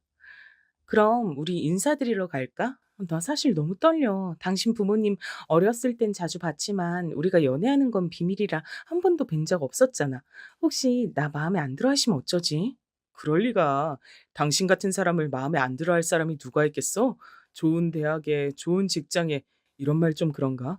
당신은 집안복도 타고났잖아. 우리 엄마 아빠 분명 횡재했다고 엄청 좋아하실걸? 조바심 반 설렘 반의 마음으로 인사를 드리러 갔는데 첫 시부모님의 인상은 남편의 말대로였습니다. 절 너무 반겨주시더군요. 전 당시 명문대학을 나와 내노라 하는 대기업에 다니고 있었는데 시부모님은 똑똑한 며느리가 들어왔다며 이대로 결혼까지 순탄히 갔으면 좋겠다는 말씀을 전하셨습니다. 하지만 의외로 난관은 저희 집안이었어요. 저희 집은 언니와 저 그리고 친정엄마 이렇게 구성돼 있는데요. 친정아버지가 일찍이 암으로 돌아가셔서 엄마 혼자서 저희 자매를 키우시느라 고생을 하셨습니다. 엄마는 전문직이셨는데 당시만 해도 여자가 애를 직접 키워야 한다는 편견이 있어 엄마는 육아와 직업을 같이 병행하셨어요. 물론 엄마가 돈을 주고 고용한 건너집 아주머니의 도움도 있긴 했지만 엄마는 자신의 일에 진심인 분이라 직장 일과 저희 키우는 일을 함께하는 걸 힘들어하셨어요. 어린 저희 눈에도 가끔 엄마가 눈에 띄게 힘들어하시는 게 보일 정도였습니다. 그래서인지 엄마는 남편을 보자마자 조금 마음에 안 차 하셨어요. 남편은 저와 같이 명문대를 나오긴 했지만 갑자기 술집 사업을 하고 싶다며 회사를 때려치고 나와 시부모님에게 돈을 빌려 술집을 차려 운영하고 있던 중이었거든요. 엄마는 남편이 공무원이나 월급을 받는 회사원 같은 안정적인 직업이길 바랬습니다. 글쎄, 난 조금 성이 차진 않네. 물론 김서방 직업이 나쁘단 얘기가 아니고 엄만 우리 딸이 그냥 좀 안정적인 직업 가진 사람이랑 결혼했으면 해서 예전에 네 아버지도 가게했다 여러 번 말아먹었잖니. 엄만 불안해. 에이, 엄마, 이 사람 돈을 얼마나 잘 버는데 월 매출이 내 3배는 되는데? 엄마, 언젠가 나이 들면 회사도 나오게 돼 있잖아. 이 사람은 사업가 체질이래. 사업해서 잘 벌어먹고 사는 사람도 있는 거지. 난 이 사람 잘 될 거라고 생각해. 조금 안 될 땐 내가 도우면 되지. 원래 부부란 게 서로 돕고 사는 거잖아. 엄마도 그래야 부부라고 말해왔고. 저는 당시만 해도 엄마가 그저 사업을 자주 실패하셨던 아버지 때문에 노파심에 그런 말씀을 하시는 거라고 생각했습니다. 엄마는 그 후 상견례장에서 시부모님을 만나 뵀을 때도 안 싸던 인상이 좀 깐깐해 보인다고 말씀하기도 했는데 저는 그 또한 그저 딸을 시집 보내고 싶어 하지 않아 하는 엄마의 애정어린 마음 정도로 생각했죠. 지금 생각해 보면 그렇게 모든 경고의 사인들을 지나쳤던 겁니다. 결혼식을 갔다 와 신혼여행을 다녀와서부터 시부모님은 저에게 그간 했던 다감한 태도를 180도 달리하기 시작했습니다. 어느 날 절 부르셔서는 이런 말씀을 하시더군요. 네 엄마가 재력이 돼서 집 사주시는데 어느 정도 보태주시고 애써주셨다는 건 알겠다마는 그렇다고 네 남편 무시하거나 하면 안 된다. 이건 경고야. 내가 널 어렸을 때부터 봐와서 잘 알잖니? 네가 원체 못 모르고 당당하고 어른들 얘기도 잘 귀담아 듣지 않았던 애라 내가 불안해서 그래. 혹시라도 내 아들 기죽이거나 하는 일 없도록 조심 또 조심해라. 혹여라도 내 아들 통해 그런 얘기가 귀에 들어오면 가만 안 있을 테니까 알았니? 네? 갑자기요? 저 아무 짓도 안 했는데요. 남편이 무슨 말 하던가요? 걔가 지 엄마한테 쪼르르 일을 내니? 걔 성정이 얼마나 바른데.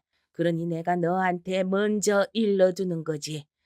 어이가 없어 반문하고 말았습니다. 아무 행동도 하지 않은 저에게 다짜고짜 저런 경고의 말을 날리다니.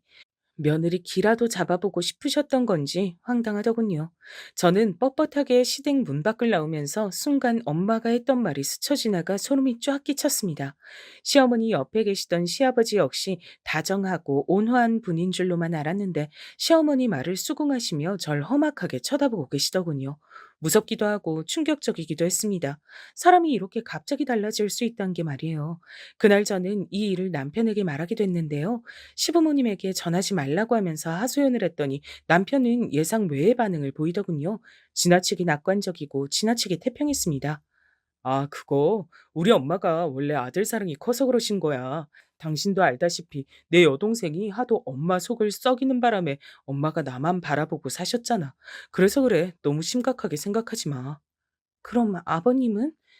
제 말에 남편은 약간 할 말 잃은 표정으로 하며 계속 뜸을 들이더군요. 아버님은 왜 뭐 때문에 그러시는 건데? 아니, 나한테 결혼 전엔 며느라가라고 하면서 그렇게 잘해 주셨던 분이 갑자기 왜? 그러게. 그건 나도 모르겠네.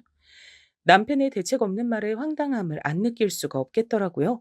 사실 결혼 전 시아버지와 정말로 사이가 좋았습니다. 아버님이 치킨을 좋아하셔서 둘이서만 치킨에 맥주를 먹으러 나간 적도 있고, 아버님이 지방으로 출장을 갔다 오시면 제 생각해 사왔다며 작은 기념품들을 건네시곤 했거든요. 친구들에게 말했더니 친구들은 하나같이 시댁살이가 시작된 거라며 혀를 찼어요. 저보고 조심하라면서 그런 시부모가 더 무섭다며 큰일 났다고 겁을 주는데 저도 순간 큰일이다 싶더라고요. 여기서 남편이 방패막 역할이 잘 되어주지 않으면 결혼 생활이 고되질 것 같았습니다. 그래서 전 남편을 붙잡고 말했어요. "아, 여보, 나한테 결혼 전 맹세했던 거 있지? 당신 나 시댁살이 안 겪게 해주겠다고 한 거. 당신 무슨 일 있어도 잘 중재해주기로 했잖아. 나 당신만 믿고 있어. 알지?" 아, 그거? 아, 걱정 마. 가만 보면 당신은 걱정을 사서 하더라. 걱정하지 마. 우리 엄마 아빠 괜히 한번 뻗대 보는 거야. 나이 들면 원래 그런 거 생겨. 곧 당신 예쁘다고 또 난리 칠 테니까 그냥 두고 봐. 이때 남편의 태도에 저도 약간 전염이 되었던 건지 남편이 그렇게 허허실실 웃으며 달래주자 저도 이 일을 지나치고 넘어가게 됐습니다. 대신 저희 친정 언니가 사우나를 같이 가는 사이여서 언니가 한 번씩 물어올 때가 있었는데 그때는 솔직하게 털어놨죠. 시부모님이 생각보다 엄하시다는 것을요. 언니는 많이 걱정하는 얼굴이었지만 당시엔 시부모님으로부터 들어오는 별 압박이 없어 제가 괜찮다며 대화를 얼버무렸습니다. 그래도 너 무슨 일 있으면 엄마나 나한테 꼭 얘기해야 돼. 알았지? 괜히 혼자 끌어안고 있지 말고. 이러려고 가족 있는 거니까.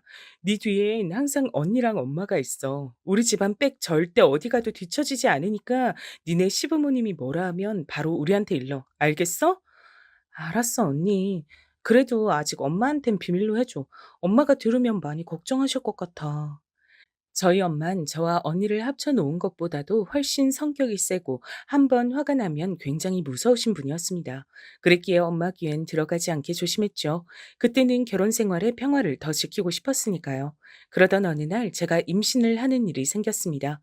전 이왕이면 건강한 아이를 출산하길 원해 일찍 갖길 원했는데 생각대로 아이가 생겨주니 너무나 경사였습니다. 엄마와 언니는 기뻐하며 병원에도 몇 번 따라가 줬고요. 시부모님 또한 좋아하시는 눈치였습니다. 근데 이때 시어머니께서 해선 안 될 말을 하시더군요. 뭐니 뭐니 해도 사내 아이여야 할 텐데 내가 요즘 얼마나 물 떠놓고 비는 줄 몰라. 꼭 사내를 낳아야 할 텐데.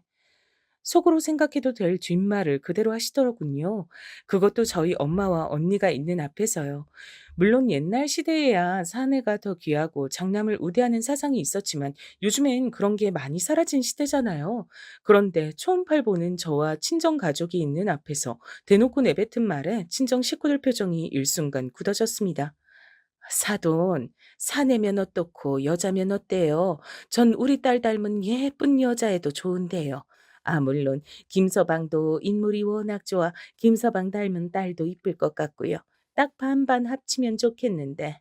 그게 뭔 소리예요? 아니, 첫 애는 당연히 아들이어야지. 아무리 시대가 변했다 한들 아들이 중요한 건 맞잖아요. 우리의 뒤를 이을 시도. 결국 아들만이 갖고 있는 건데 사도는 시집살이 안 해보셨어요? 아실 만한 분이 왜 그러실까?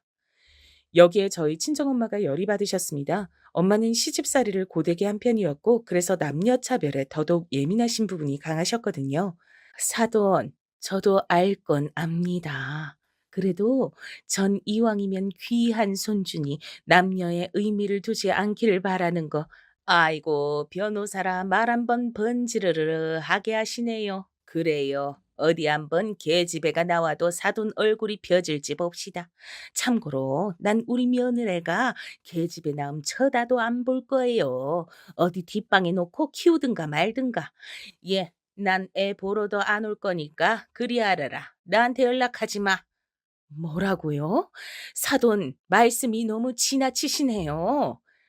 기가 찼습니다. 엄마와 저, 언니 모두 경악하는 얼굴로 시어머니를 쳐다봤는데 혼자만 요지부동으로 꿋꿋하셨어요. 그리고는 흥하고 콧방귀를 끼시더니 나가버리더군요. 시어머니는 그러고 나서도 그날 저녁 제게 전화로 저희 친정엄마 험담을 늘어놓으셨습니다. 자기를 우습게 보고 있다느니 네 엄마가 암만 잘난 변호사라 해도 그런 법이 어딨냐느니 하는 말들이었죠. 제가 보기엔 시어머니가 엄마에게 열등감을 느끼는 것 같았습니다. 시어머니는 중졸이셨는데 전에 대학을 가고 싶어도 집에서 보내주지 않아 못 간 한이 있다고 말하셨거든요. 그러기에 저희 친정엄마를 더더욱이나 부러워하시는 것 같았습니다. 그건 이해할 수 있었어요. 사람이라면 그런 열등감이나 콤플렉스는 다들 있을 수 있죠. 근데 아무리 그렇다고 저희 친정엄마를 향해 자꾸 네 엄마라는 호칭을 쓰는 건 기분이 나빴고 제 아이 성별 여부를 두고 사내 아이여야만 한다는 건 말도 안 되는 억지를 부리는 것밖에 안 됐습니다. 어머님, 저 솔직히 말씀드릴게요. 전 아이가 남자여도 괜찮고 여자여도 괜찮아요. 저희 엄마 말 따라 그게 뭐가 중요한가 싶어요. 그냥 소중한 아이잖아요. 어머님이 너무 남자만 고집하시니 저도 스트레스 받네요. 그리고 저희 엄마한테 사돈이란 호칭이 있는데 자꾸 왜 네 엄마라고 하시는 거예요? 뭐야? 너도 이제 말대꾸 따박따박 하겠단 거야? 아이고, 모녀가 쌍으로 지랄들을 하네. 야, 너네가 못 배워 처먹은 농사꾼 집안에서 태어났다고 지금 무시하는 거지? 네 엄마도 결국은 여자고 나도 같은 여잔데 어디서 뻐기고 있어? 너도 임신하면 집에 들어앉아 애나 볼 주제면서 말이야. 내가 다시 한번 말하는데 애는 반드시 사내여야 한다. 무슨 벽에다 대고 말하는 기분이더라고요. 여기에 저희 시아버지까지 가세하셨는데 미치는 줄 알았습니다. 그래, 그건 네 시엄마 말이 맞지. 자고로 처다이는 남자여야 돼. 그게 맞는 거야. 너도 배울 만큼 배웠으니 그 정도는 알지 않냐? 아버님, 여보, 뭐라고 말 좀 해봐. 어? 미안. 나 게임하느라 얘기를 못 들었다. 뭐라고? 무슨 얘기 중이었어요? 전 여기서 너무 화가 나그만 남편에게 빽 소리를 질러버리려다가 한 번 꾹 참고선 집 밖을 나오고 말았습니다. 집 바깥에 공기를 들어 마시자마자 눈물이 왈칵 솟아오르더라고요. 비처럼 줄줄 눈물이 흐르는데 뒤이어 나온 남편은 태연하게 담배를 물고는 저보고 또 왜 우냐고 묻더라고요. 남편의 시선은 마치 별것도 아닌 걸로 징징거리는 여자를 보는 시선이었습니다. 당신 나랑 한 약속 잊었어? 이럴 때 내 방패막이가 되어달라고 한 거잖아. 당신 도대체 뭐 하는 사람이야? 그리고 나 임신 중인데 담배를 피면 어떡해? 아, 미안. 임신 중이었지? 미안해. 나도 요즘 사업이 안 풀려서 생각이 많았다. 아까 엄마랑 얘기해보니까 엄마가 심하긴 했더라. 내가 잘 얘기해볼게. 근데 아무리 그래도 가족인데 대화로 풀어야지. 이렇게 나와버리면 어떡해? 당신 성격도 참. 알았어. 내가 얘기해볼 테니까 당신은 먼저 집에 들어가 있어. 그 뒤 전 남편을 기다렸지만 남편은 한참 뒤 새벽 2시에나 들어왔습니다. 무슨 긴 대화를 나누고 왔나 해서 물어봤건만 시부모님과 잠깐 대화를 하고 친구를 만나고 들어왔다고 하더군요. 보나마나 자기 술집에서 강냉이를 까며 술이나 마시다 온 게 뻔했습니다. 남편은 술에 잔뜩 취해 발음까지 꼬여선 자기가 알아서 다 해결했으니 걱정하지 말고 잠부터 자라고 하더라고요. 뭘 어떻게 해결했단 건데? 엄마 아빠한테 아들이건 딸이건 그런 편견 갖지 말라고 말씀드렸어. 엄마도 괜히 장모님 앞에서 감정이 상해서 말이 더 세게 나갔다고 하더라고. 딸이건 아들이건 상관없대. 저는 진짜냐고 되물었습니다. 남편은 당연한 말투로 그렇다고 하더군요. 자기 부모님이 그 정도로 구식은 아니라 하시면서요. 그 말을 듣자 어딘지 조금은 안심이 되는 기분이었습니다. 남편이 워낙 술에 취해 있어 제대로 된 대화가 있었을까 싶어 뭔가 찜찜하긴 했지만 그래도 시어머니에게 그런 이야기를 들었다고 하니 일단은 안심이 됐습니다. 하지만 산부인과 의사가 제게 핑크색 양말을 준비하라며 성별을 알려준 날, 시부모님은 좋은 소식을 듣고도 전화 한 통 오지 않았습니다.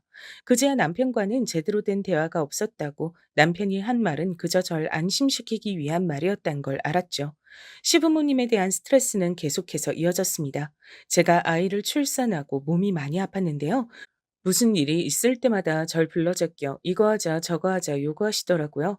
전 아이 키우기에도 여념이 없을 때였는데 우리 첫째 딸을 들쳐업고 김장을 하고 시댁 대소사를 챙기다 보니 뼈가 삭는 기분이었습니다. 그러던 어느 날엔 남편의 고모가 온다며 같이 집안 대청소를 하자고 하는 겁니다. 거절할 수 있었지만 이참에 저도 할 말은 해야겠다 싶어 일단은 시댁으로 향했습니다. 힘겹게 구석구석 쓸고 닦고 물때까지 모조리 지워내고 나서 시간을 보니 거의 장장 5시간 동안 서서 일만 했더라고요. 게다가 아이는 울고 있지 기력이 완전히 나가겠더라고요. 아마 집안일 오래 하신 분들은 아실 겁니다. 가사노동이 얼마나 육체노동인지요. 어머니, 저 오늘은 일찍 들어가 볼게요. 제가 아직 몸이 회복도 안 됐고, 우리 딸도 너무 많이 우네요. 아무래도 낯선 환경에 와서 제가 제대로 못 돌봐주니까 그런가 봐요. 내일 연락드릴게요. 예, 들어가 봐도 되냐고 묻는 것도 아니고 뭐라고? 가보겠다고? 어디서 그런 명령조의 말이 나오니? 네가 지금 그런 말투를 써도 될 처지라 생각하냐? 겨우 계집애 하나 낳아놓고 말이야. 내가 네 엄마 기세에 눌려서 말을 못해 그렇지? 나 하고 싶은 말 아주 많은 사람인데 참고 있는 거야. 알아? 당장 우리 아들 고모 오면 인사드릴 준비부터 해. 나갈 생각일랑 하지 말고. 어머님, 어떻게 이러실 수가 있어요? 뭐가? 내가 뭘 했는데? 정말 너무하시잖아요. 출산한 지 얼마 안 된 절 데리고 지금 계속 일이나 시켜대시고 일 시키고 난 후에도 고맙다 미안하다 한마디 없으시고요. 저 노예 아니고 어머니 며느리예요. 어머님이 모르시는 것 같아 말씀드리는 거고요. 이런 미친, 넌 이제 내가 아주 우스워? 시어머님 볼이 훅 벌개지더니 곧바로 손을 들어 제 머리털을 잡아버렸습니다. 저는 악하는 비명을 지르며 엎어졌고요. 옆에서 우리 딸이 상황을 알았는지 앙앙 울어대는데 달려가 안아주고 싶어도 시어머니 소나기에 잡혀 그럴 수가 없더군요. 눈물이 주룩주룩 흐르고 있는데 때마침 시어머니의 손님들이 들어오시는 소리가 들렸습니다. 순간 다행이다 싶더라고요. 시어머님 바로 손을 떼곤 두고 보잔 말을 남기며 손님 맞이해 나가셨고요. 저는 일단 헐레벌떡 시댁 밖을 나갔습니다. 그리고 저도 모르게 정신없이 남편 번호를 눌렀어요. 여보, 여보, 지금 전화돼? 내가 무슨 짓을 당했는지 알아? 당신 엄마가 내 머리채를 잡았어. 누가 이 시대에 그런 상스러운 짓을 해? 당신 엄마 정말 미친 거 아니야? 아, 잠깐만. 귀 떨어지겠다. 좀 조용히 말해봐. 그니까 뭐, 우리 엄마가 당신 머리를 잡았다고? 왜? 왜긴 왜야. 내가 힘들어서 집에 좀 가야겠다 하니까 대뜸 잡으신 거지. 난 어머니한테 노예야. 며느리가 아니라고. 당신만 몰라. 아우 참. 알았어. 내가 전화해볼게. 아, 근데 무슨 오해가 있었겠지. 엄마가 그럴 분이 아니신데. 그 말에 저는 더 미치는 줄 알았습니다. 진짜 온 동네가 떠나가라 소리를 꽥 지르고 그리고 나선 주변을 둘러보는데 눈앞이 흐릿해지더군요. 마치 무언가에 얻어맞은 것처럼 정신이 없어졌습니다. 그 뒤로부터 기억이 나지 않습니다. 그 말을 하고 나서 완전히 기억이 까맣게 지워져 버렸어요. 눈을 뜨니 응급실이더라고요. 제 옆엔 남편이 있었고 걱정스런 얼굴을 하고 있는 친정 식구들이 있었어요. 일어났어? 장모님, 일어났나 봐요. 남편의 목소리에 엄마와 언니 얼굴을 보니 금방이라도 눈물이 터질 것 같았습니다. 엄마는 절 보자마자 의사를 불렀고 전 몇 가지 검사를 받은 결과 면역력이 많이 약해져 있고 스트레스가 심해 실신했다는 판정을 받았습니다. 엄마는 검사 결과를 듣자마자 곧바로 화가 나셔서 남편부터 찾았습니다. 이때 저희 엄마를 말릴 수 있는 사람은 아무도 없었죠. 남편은 엄마의 호출에 곧바로 기가 죽은 얼굴로 쭈뼛쭈뼛 걸어왔습니다. 이보게, 김서방, 어쩜 이럴 수가 있나? 우리 애가 사돈 집에서 청소를 하다 실신했다는 게 이게 사실인가? 어떻게 애가 이 지경이 되도록 자네 놔두고 그냥 두고 볼 수가 있어? 그러고도 자네가 남편이야? 이거 어떻게 해결할 건가? 어? 죄송합니다, 장모님. 저도 몰랐던 일이라. 사실 제가 요즘 사업이 안 풀려서 그리고 그 사업 생각을 하느라 정신이 없었나 봐요. 앞으로 좀 더 신경 쓰겠습니다. 말 같지 않은 소리 하지 마. 자네 나한테 빌려간 돈, 그 돈 빌려갈 때와 지금이랑 영 태도가 딴판인데. 저는 이날 처음 아주 새삼스런 사실을 알게 됐네요. 바로 남편이 친정엄마에게 꽤나 거액의 돈을 빌렸던 거예요. 그것도 모르고 전 남편이 열심히 돈을 벌어오는 줄로만 알고 고마워했었고요. 알고 보니 제가 그간 받아왔던 생활비는 모두 남편이 친정엄마에게 빌린 돈이었던 겁니다. 제가 남편에게 왜 진작 말하지 않았냐고 따지고더니 남편은 무능한 가장이 되기 싫어 그랬다 합니다. 그 솔직한 답변에 더 기가 찼네요. 남편은 장모님께 빌린 돈도 빠른 시일 내에 갚을 거고 우리 애도 잘 키울 수 있는 환경을 만들 테니 한 번만 봐달라고 하더라고요. 내가 잘못한 건 알아. 진작 말하지 않은 건 미안해. 근데 나도 체면이란 게 있지. 어떻게 말을 하냐. 사업 망했다고. 미안해. 대신 내가 우리 애랑 당신은 꼭 책임질게. 약속해. 내가 못 산다, 정말. 나 몰래 사업 망하고도 말도 안 하고 우리 엄마한테 돈 빌린 사람은 내가 어떻게 믿고 살아? 당신이라면 믿을 수 있겠어? 남편은 싹싹 빌었고 저는 몇 번을 분통을 터뜨렸습니다. 이쯤 되면 여러분들도 저희 남편 캐릭터를 파악하셨을 겁니다. 남편이란 놈이 정말 무능하고 눈치 없고 자기 아내가 어떻게 되든 말든 신경도 안 쓰는 최악이란 것을요. 그렇지만 전 이때 남편과 이혼하지 못했어요. 남편이 워낙에 빌기도 했고 저희 엄마가 대놓고 선포를 하셨거든요. 남편에게 말입니다. 자네, 이런 식으로 할 거면 아이 처가로 들어와 살게나. 네? 처가살이 하라고. 내 딸이 시집살이를 그렇게 지독하게 당하는데 자네라고 못할 게 뭐야? 엄마의 불효령에 남편은 꼼짝하지 못했습니다. 상황의 심각성을 알았는지 자기 집에 감시 카메라를 달아놔도 좋으니 제발 노여움을 풀어달라며 몇 날 며칠 엄마 앞에 무릎을 꿇었어요. 친정언니도 단단히 화가 나선 형부와 함께 남편을 크게 다그쳤습니다. 형부에게 감사한 것이 이때 형부가 남편을 많이 혼내주셨거든요. 남자 대 남자로 말하는데 자네 이런 식으로 살면 안 돼. 우리 처제가 착해서 망정이지. 다른 여자였으면 진작에 도망가고 남았어. 장모님에게 돈도 빌렸다는데 그 돈 갚기 위해서라도 열심히 살아야지. 내가 처제에게 듣자니 일도 나갔다 안 나갔다 했다며? 사람이 그럼 안 되는 거야. 맞아. 내 동생이 정말 결혼 잘한 줄 알고 난 그렇게만 믿고 살았는데 요즘 동생 걱정이 잠도 못 자겠어. 내 동생 정말 착한 애야. 어릴 때부터 나보다도 더 언니 같단 말 듣고 자란 애고 착하기론 동네에서 소문난 애였다고. 근데 내 동생이 도대체 왜 이런 취급을 받고 살아야 돼? 언니 역시 한 동네에서 남편과 함께 자랐기 때문에 남편의 성정을 잘 알고 있었고 제 고충을 미리 들었기 때문에 더 화가 나 있었습니다. 언니는 정말 제 걱정이 심해 차라리 이혼했으면 어떠냐는 말까지 있었어요. 형부와 언니가 열이 받아 탁탁 쏘아대는 소리에 남편은 잔뜩 위축되어 알겠다는 답변만 했습니다. 그 이후 시어머니에게선 전화가 한 통 걸려왔습니다. 제가 응급실에 쓰러져 있을 때 못 보러 가서 미안하단 말과 함께 용서해달란 말씀을 하시더군요. 아마도 이 일이 저희 친정 엄마 귀에 들어갔다는 사실이 무서우셨나 봅니다. 그 내가 그날은 심했다. 네가 쓰러질 정도로 몸이 안 좋았던 걸 진작에 알았어야 했는데 내가 생각이 짧았어. 그래, 아가야. 내가 이 사람 많이 혼냈다. 거기다 아이까지 데려왔다며? 아이마저 잘못됐으면 어쩔 뻔했니? 그날 쓰러진 널 누가 발견하지 않았더라면, 아이고, 생각만 해도 아찔하다. 정말 미안해. 이 시아비가 사과하마, 어? 시아버지도 옆에서 전화기를 바꾸어 차마 응급실에 갈 면목이 없었다며 용서를 구해오셨어요. 시어머니는 정말로 시아버지에게 많이 꾸지람을 들으신 건지 저에게 앞으론 잘하겠다고 이젠 너를 시댁에 부르는 일도 일체 없을 거라며 몸조리에만 신경 쓰라고 하더라고요. 진즉에 그랬어야 했는데 이제 와서 이러니 더 치가 떨렸습니다. 급기야 저는 폭탄 선언을 하고 말았습니다. 네, 어머님, 미안하셔야죠. 근데 저 어머님 부르든 안 부르시든 시댁엔 못 가겠습니다. 명절날도 마찬가지예요. 전 앞으로 빼주세요. 어? 아니, 뭘 또 그렇게 극단적으로 나오니? 이럴 것까진 없잖니, 어? 얘야, 진정하고, 우리 다시 얘기하자. 내가 미안하다고 사과하잖아. 건강 조심하세요. 아, 그리고 전화도 하지 말아주세요. 저는 그렇게 시댁과 단절을 선포하고는 전화를 끊었습니다. 명절에도 가지 않겠다는 말이면 시어머니도 어느 정도 알아들었으리라 생각했습니다. 사실상 며느리가 명절을 챙기지 않겠다는 건 이제 완전히 시댁과는 안 보고 살겠다는 말이었으니까요. 노발대발 할 줄 알았던 시어머니는 그러지 말라며 절 설득하더라고요. 허나 이미 마음이 돌아선지라 어떤 말도 들리지 않았습니다. 남편에게도 그대로 시어머니에게 한 말을 전달했고요. 남편은 이미 죄 지은 인간으로 낙인 찍혔기 때문에 제 마음대로 하라면서 아무 말도 하지 못했습니다.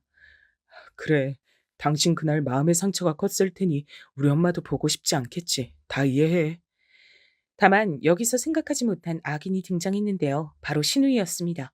지금껏 시누이 이야기를 제대로 말씀드리지 못했는데요. 시누이는 미혼에 화장품 매장 관리 일을 하고 있습니다. 조금 직설적으로 말씀드리면 나이가 들어가는데도 결혼을 하지 못하고 있었고 화장품 매장 관리 일을 한다 하지만 툭하면 매장을 옮겨 다니기 일쑤였고요. 어릴 때부터 사고를 워낙에 많이 쳤던지라 시어머니와도 사이가 안 좋아 제 앞에서 몇 번 싸우기도 싸웠어요. 그러다 이제는 그마저도 귀찮은 건지 시어머니와도 별 대화가 없었고 저와도 마찬가지였습니다. 시댁에서 마주친다 하더라도 간단한 인사 한마디 없이 그냥 핸드폰이나 하더라고요. 그러다 어느 날은 제가 먼저 말을 걸었는데 시누이 반응을 보고 이 날을 계기로 전 시누이에겐 다시 말을 걸지 않았습니다. 그날 시누이 화장이 좀 달라지고 옷도 예쁘게 입은 것이 꼭 어디 선보고 온 사람 같길래 제가 지나가는 식으로 오늘 예쁘단 칭찬을 해줬더니 시누이가 절 노려보며 그러더라고요. 왜 나한테 갑자기 잘해주는 거예요? 뭐 나한테 잘못한 거 있어요? 네? 아니요. 전 그냥 아가씨가 오늘 꼭 선보고 오신 것처럼 이쁘게 하고 오셨길래 한마디 한 것뿐인데요. 나쁜 의도가 아니에요. 어머, 기분 나빠. 결혼 안 한 사람한테 선보고 오신 것처럼. 이런 말은 예의가 아니지. 나 놀리는 거야, 뭐야. 나도 자존심이 있어. 내 결혼 문제는 내가 알아서 할 테니까 신경 꺼요. 갑자기 급발진하는 모습에 너무 놀랐습니다. 보통 칭찬을 들으면 예의상 고맙다고 한다든지 그도 아니면 그냥 넘어가야 하잖아요. 시어머니에 이어 시누이까지 콤플렉스 가득한 모습에 진절머리가 처지더라고요. 말 한마디면 천냥빚을 갚는다고 하던데 시누이는 말 한마디라도 저리 독살스럽게 하니 어디 무서워서 말을 걸겠나요? 근데 응급실 사건 이후 제가 시댁과 연을 끊겠다고 하자 시누이에게서 연락이 온 거죠. 처음엔 시누이 번호를 몰라보고 누군지 몰라 의아했습니다. 나 번호 바뀌었잖아요. 말 안 했나요? 아, 네, 말 안 해서 몰랐어요. 바뀌셨어요? 근데 무슨 일이세요? 내가 지금 우리 엄마한테 너무 황당한 말을 들었는데 이게 사실인지 좀 확인을 해야 할 것 같아서 말이에요. 새언니, 시댁에 이제 안 오겠다고요? 네. 전 더 길게 말할 거 없이 짧게 끊어 말했습니다. 근데 확답의 어조에 시누이는 픽 하고 코웃음을 치더니 예상치 못한 말을 늘어놓더라고요. 아니, 새언니도 내가 우리 엄마 아빠랑 사이가 그지 같은 거 알죠? 그래서 지금까진 일체 집안일에 관여를 안 했어요. 말하고 싶지도 않고. 근데 이건 좀 말을 해야겠다 싶네요. 이건 좀 아니지 않아요? 어떻게 며느리가 시댁을 안 와요? 그게 말이 돼요? 어머님에게 상세히 못 들으신 것 같은데요. 저 어머님 때문에 스트레스로 응급실 갔었고 머리채도 잡혔네요. 그래서 못 가겠다고 하는 거니 이해 바랍니다. 더 할 말 있을까요? 그러자 신우이는 머리채 잡혔단 말은 못 들었는지 말을 버벅대더군요. 자기 엄마가 진짜 머리채를 잡았냐고 되묻더니 그럼에도 며느리는 시댁에 와야 한다는 설교를 계속해서 이어갔어요. 웃긴 건 딸은 자신도 시어머니 생신이라든지 각종 행사에 참여를 안 한 적이 한두 번이 아니었으면서 저에게 저런 식으로 설교를 한다는 것이었죠. 저번 날엔 남자친구 축하 파티 해줘야 한다며 시아버지 생신도 말없이 건너뛰었으며 말입니다. 아가씨도 집안일엔 일체 관심 없으셨잖아요. 저도 앞으로 그러고 싶네요.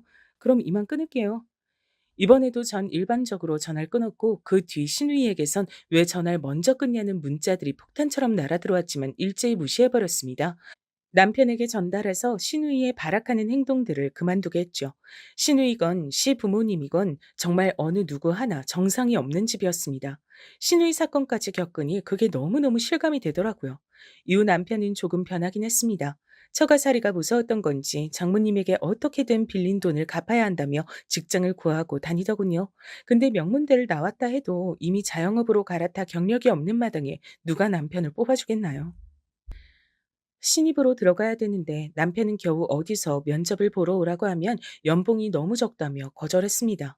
여보, 이 정도도 괜찮지 않아? 솔직히 당신 나이엔 어디 큰 곳은 못 들어가. 이 정도라도 꾸준히 감지덕지하며 다녀야지. 우리 애를 생각해서라도. 두고 보다 제가 남편을 안치고 엄마처럼 타이르듯 말하니 그제야 조그마한 회사를 다니기 시작하더군요. 온라인 쇼핑몰 회사였는데 남편의 적성과 아주 잘 맞는 일은 아니었지만 그럼에도 월급은 따박따박 나왔고 야근도 별로 없어 나쁘지 않은 회사였어요. 그런데 남편은 회사를 다니면서 뭐가 그리 힘든지 매일 같이 함께 일하는 사람들 험담을 하더라고요. 이 사람은 뭐가 이래서 별로다. 저 사람은 저게 문제다. 온갖 단점을 만들어 지적하고 있는데 불안불안했습니다. 그러다 어느 날 해고 통보를 받게 됐죠. 해고 이유도 짐작이 갔습니다. 남편이 회사에서도 집에서와 똑같이 굴었을 게 뻔했죠. 남 욕하고 지적하고 꼰대질하고 전 소식을 듣자마자 한숨이 푹 나오는데 정작 남편은 태평했어요. 역시 이번 일로 알겠어. 아무래도 나는 사업 체질이야. 그 쥐꼬리만한 돈 받곤 남 밑에서 일 못하겠다고. 뭐? 아니, 당신 다닌 지 뭐 얼마나 됐다고 겨우 1년이야. 감정만 상하지 말고 다른 회사 알아봐야지. 요즘 중소기업 1년 다닌 거면 아주 장기 근무한 거지. 그리고 다른 회사 들어간다 해도 난 잘리든 아님 내가 제 발로 걸어 나오든 할 거라고. 당신은 왜 그렇게 날 못 잡아먹어 안달이야. 지금 장모님만 생각해도 스트레스 받아 죽겠는데. 여기서 우리 엄마가 왜 나와? 우리 엄마가 돈 갚으라고 독촉하는 것도 아닌데. 장모님은 그냥 존재 자체가 나한테 스트레스야. 사람 눈치 보이게 만들잖아, 자꾸. 남편은 여기서 괜히 저희 엄마를 들먹이더군요. 장모님이 자기를 한심하게 바라보고 있다면서 말입니다. 저번 날 저희 엄마가 김장김치를 주러 왔을 때 아무 뜻 없이 취직에 대해 물어본 것을 꺼내며 기분이 나빴다고요. 왜 혼자 꽈서 생각하는지 모를 노릇이었습니다. 남편 생각만 해도 너무 피곤했죠. 제가 그런 게 아니라고 설명하려 들어도 들으려 하지도 않고요. 여기도 시어머니 유전자를 물려받아 남 얘긴 들으려 하지도 않았습니다.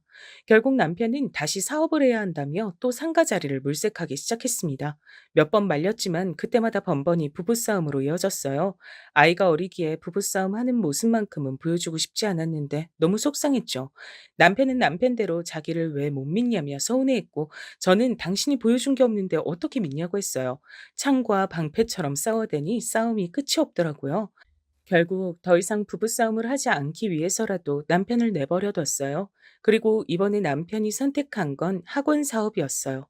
성실함과 책임감이 필요한 사업에 갑자기 달려들겠다고 하니 솔직히 마음 같아선 말리고 싶었죠.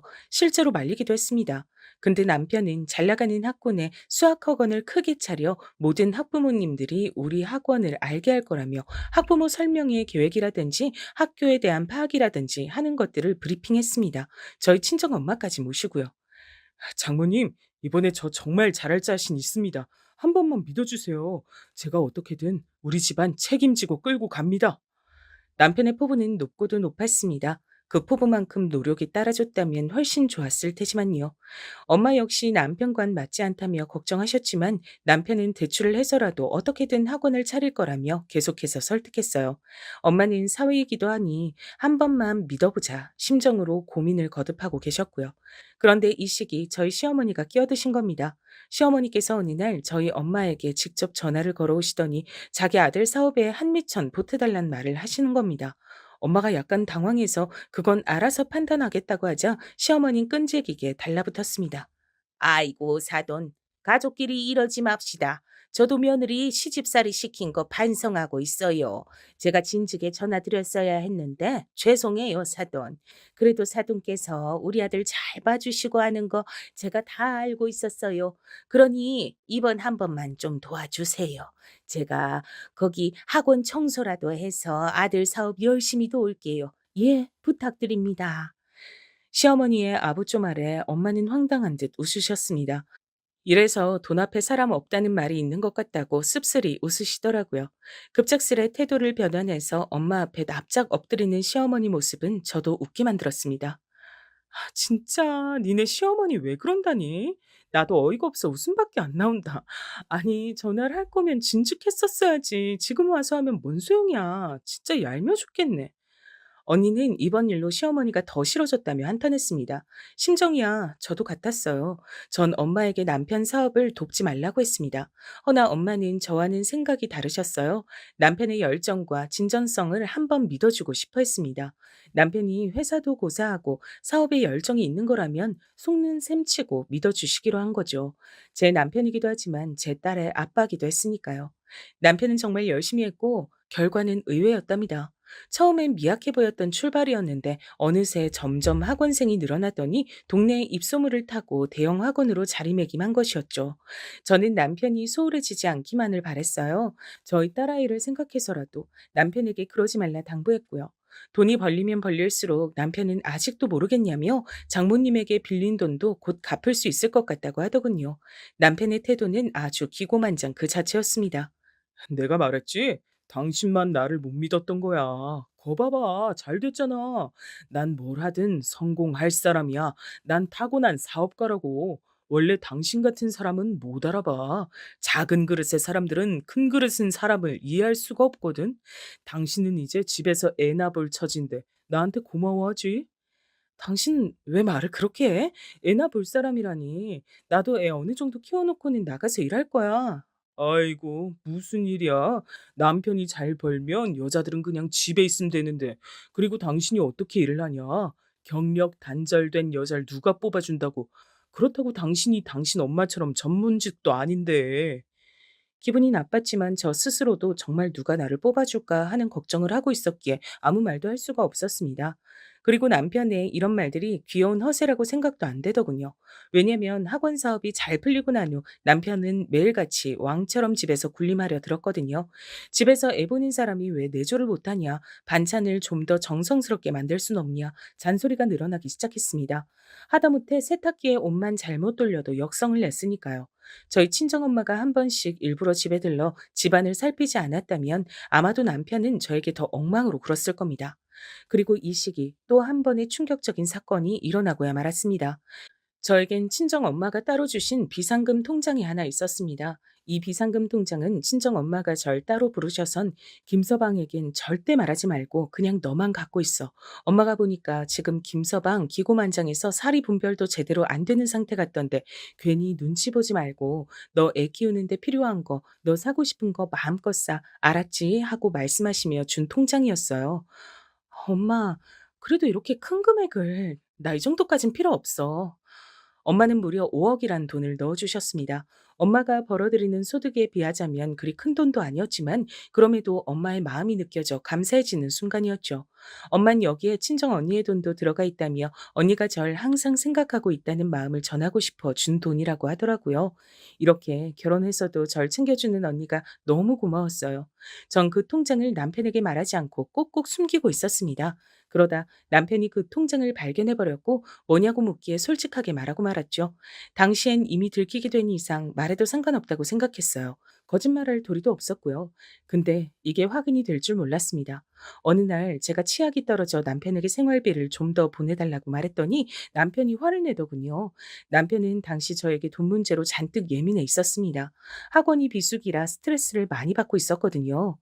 아니, 생활비를 그 정도 줬으면 됐지. 또 뭐 때문에 자꾸 돈을 달란 거야? 야, 200이면 됐지. 그 이상 넘어가는 돈은 네가 벌어다 써.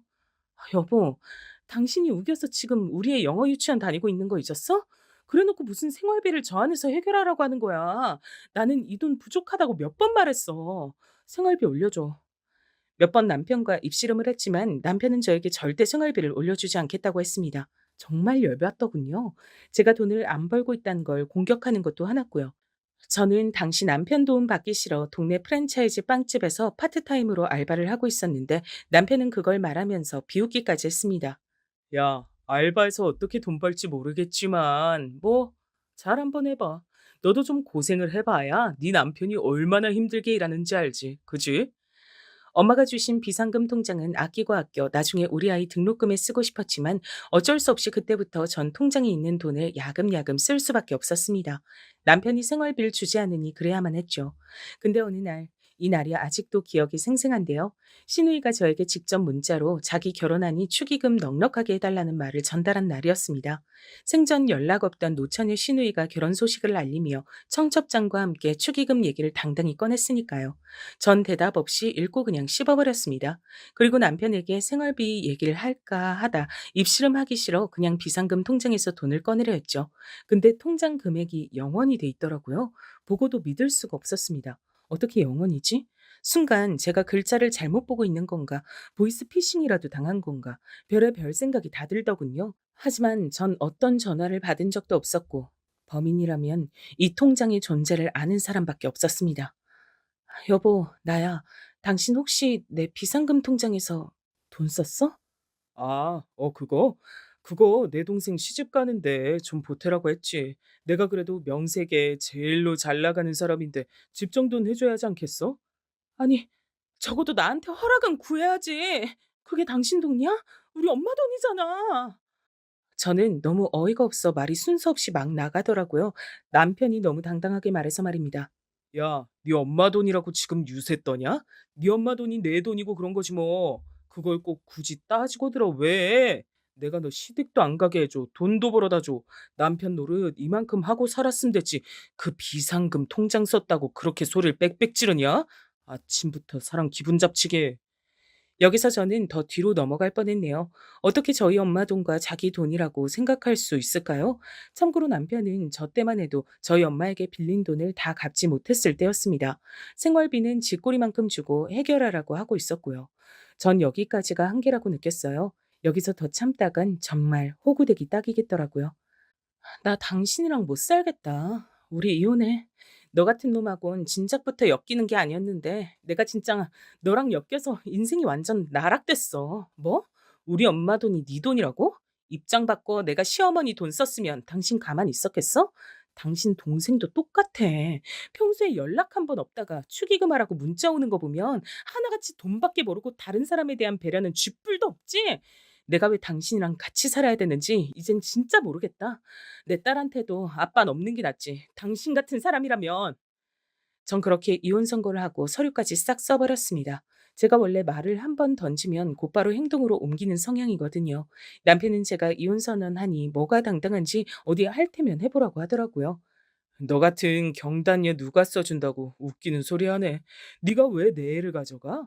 경제적 능력도 없는 게. 너 지금 네 엄마 백만 믿고 까부나 본데 니네 엄마 전문직이라고 너무 안심하지 마라. 네 엄마도 늙었고 이제 은퇴할 나이야. 너한테 돈 대줄 사람 아무도 없다고. 하, 우리 엄마가 그저 변호사인 줄로만 알았니? 두고 봐. 후회하게 해줄 테니까. 저는 그 길로 엄마에게 소상히 다 털어놓았고 저희 엄만 성격대로 차분하게 다 들으시더니 그 다음은 완전히 제대로 된 복수를 하셨습니다. 일단 남편을 상대로 어마어마한 억대 위자료 소송을 거셨고 여기에 엄마의 로펌 회사 변호사들이 모두 동원됐죠.